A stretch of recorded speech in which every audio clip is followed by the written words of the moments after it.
Alright, hey guys, today I'm going to be showing you how to do DCC installations on DCC ready locomotives.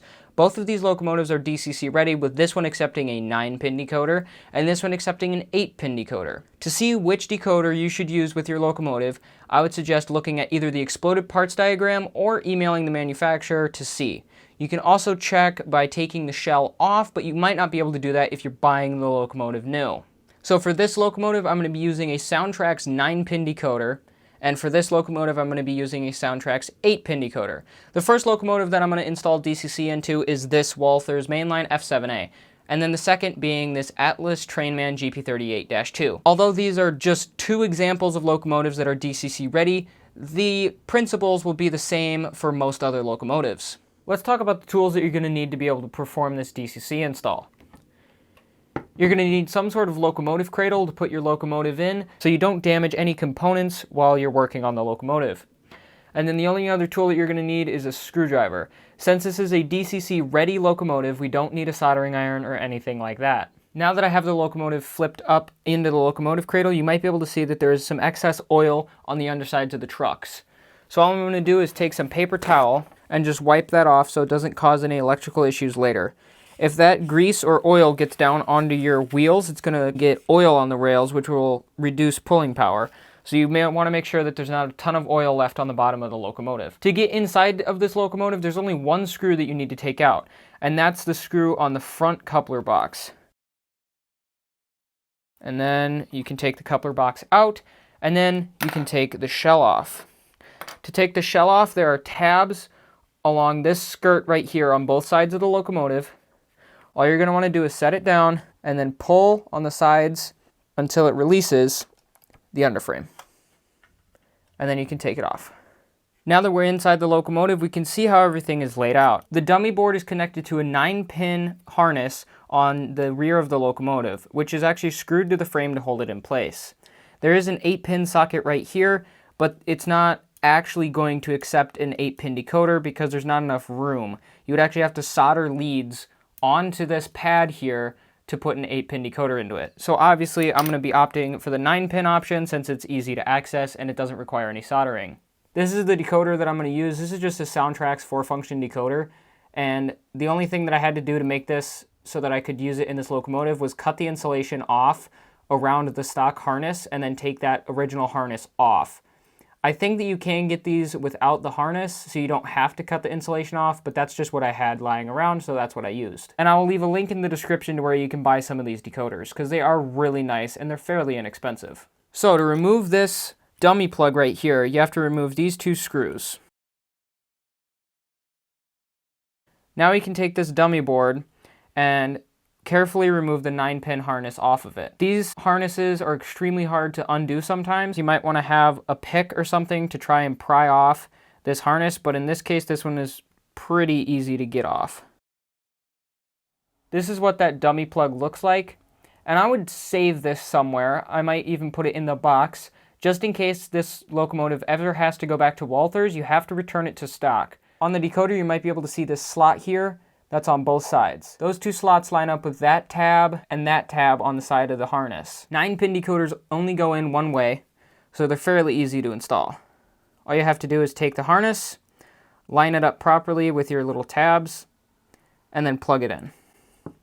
And you're going to want to make sure that it's straight and far enough in there so that it's not going to fall out. It will click into place when you have it far enough in. And then just kind of pull on it and make sure that it's not going to fall off. Now I'm going to grab a piece of electrical tape, put it over the top of the decoder, set it into the place that I want, and then tape it up and make sure that it's going to stay there. You won't have to do this on every locomotive that you do an install like this on, but since this one had this little board screwed in, you're going to have to do it just to make sure that it stays in place and doesn't interfere with the gear tower. And then I'm going to take another piece of electrical tape and just hold these wires down so that they don't get in the way of the shell going back on. Now before you put your shell back on, you're going to want to take this locomotive over to your track, make sure it works properly, make sure the headlight works, make sure the motor operates correctly, and then do some of your basic programming just to make sure that your decoder works perfectly and you're not going to have any issues. Alright, so I just finished testing the locomotive and everything seems to be operating properly. Now we can take our shell and then just set it back on top and then push it on until it clicks in place at the bottom. Make sure that your underframe is properly secured, and then we can flip it back over and put the front coupler back in. So that's how you install a 9-pin DCC decoder in a DCC-ready locomotive. Here I'm going to show you a DCC install on a GP38-2. This is an Atlas model. It's fairly similar to the F7 that we just did, but it is just a little tiny bit different since it is a Jeep-type locomotive. So the first thing that you're going to want to do is remove the screw on this coupler pocket and this coupler pocket, and then take the coupler pocket off of both ends. So now that we have those two coupler pockets out, all you have to do is just lift up on the shell, and it'll pop right off. Now, depending on your locomotive, you may have LEDs or light bulbs in the shell itself, and you'll be able to tell that because there will be wires dangling from the shell once you take it off. Now, you're going to want to be careful of those wires because they will break very easily, and if you do have those wires, then just set your shell off to the side, just like this, without removing the lights, just so that you can do your DCC installation very easily. Now, this locomotive I've already removed the jumper board from, and this specific one only accepts an 8-pin harness. Now, most 9-pin decoders will come with one of these. This is where you would plug the decoder in, and then you could plug this into your 8-pin slot right here. But for this locomotive, I'm just going to use an inexpensive Soundtrax 8-pin decoder. These are about $13, which is a really good price considering how much they can do. Now, you might be able to tell that right here there's a little arrow. That arrow is pointing to pin number 1, and you're going to want to keep track of that because if you put your decoder in backwards, your locomotive will run in reverse. So when you have your throttle set to forward, it'll run reverse, and vice versa. So the way that you can tell what pin is pin 1 on your 8-pin decoder is this one. Actually has it printed on the surface itself. You can see right there, there's a little tiny 1. And then also there's a notch in the side of the decoder right here, indicating where pin 1 is. So just line up pin 1 or the notch with the little arrow on your locomotive, and then you can set it into the slot. Now you're going to want to do that nice and straight so you don't bend your pins. If you do bend your pins, it's not the end of the world. You can bend them back very carefully, but you just want to avoid that altogether because they can occasionally snap off. Now we can go test this locomotive, do our basic programming with address and momentum, and make sure the locomotive works perfectly before we put the shell back on.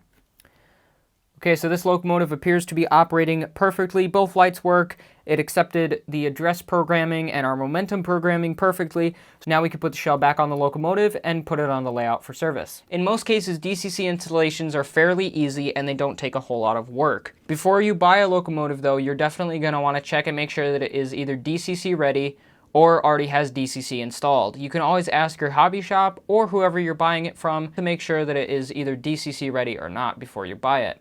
And then you can also see exactly which decoder you're going to want to buy for each locomotive, whether it be 9-pin, 8-pin, or 21-pin.